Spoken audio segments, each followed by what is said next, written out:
নবম জাতীয় বেতন কমিশনের প্রতিবেদনের আলোকে দ্রুত নবম পে স্কেলের গেজেট প্রকাশ ও বাস্তবায়নের দাবি জানিয়ে আসছেন সরকারি কর্মকর্তা ও কর্মচারীরা। তবে উপদেষ্টারা জানিয়েছেন পে স্কেল বাস্তবায়ন করবে নতুন সরকার। এ অবস্থায় নতুন বার্তা দিয়েছেন অর্থমন্ত্রী আমির খসরু মাহমুদ চৌধুরী।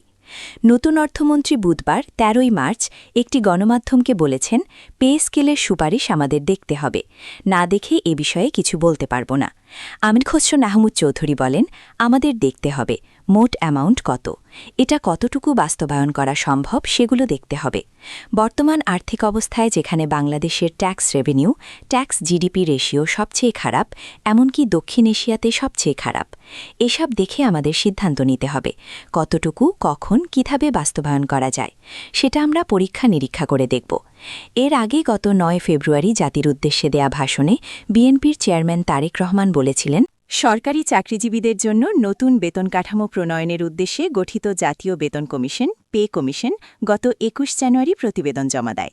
চলতি বছরের ১ জানুয়ারি থেকে আংশিক বেতন কাঠামো বাস্তবায়নের সুপারিশ করা হয়। এটি ২০২৬-২৭ অর্থবছরের প্রথম দিন থেকে পুরোপুরি কার্যকর করার কথা জানানো হয়।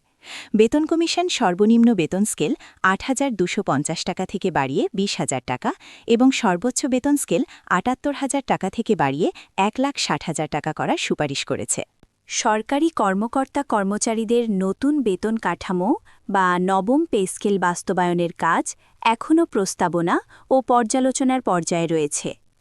সরকার ইতিবাচক অবস্থান জানালেও বর্তমান অর্থনৈতিক পরিস্থিতি ও বৈশ্বিক অস্থিরতার কারণে এটি বাস্তবায়ন কিছুটা বিলম্বিত হওয়ার আশঙ্কা দেখা দিয়েছে।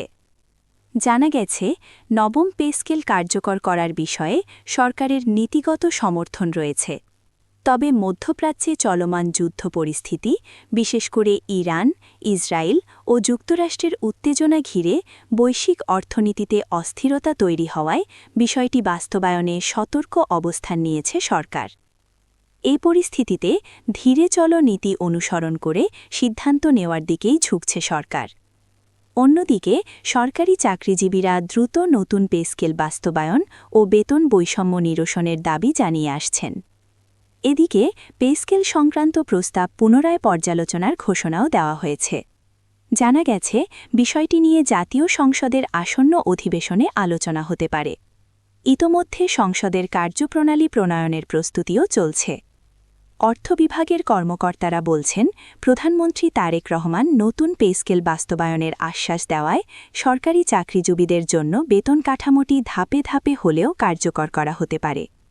তবে আর্থিক সীমাবদ্ধতার কারণে কমিশনের সব সুপারিশ একসঙ্গে বাস্তবায়ন করা সম্ভব নাও হতে পারে।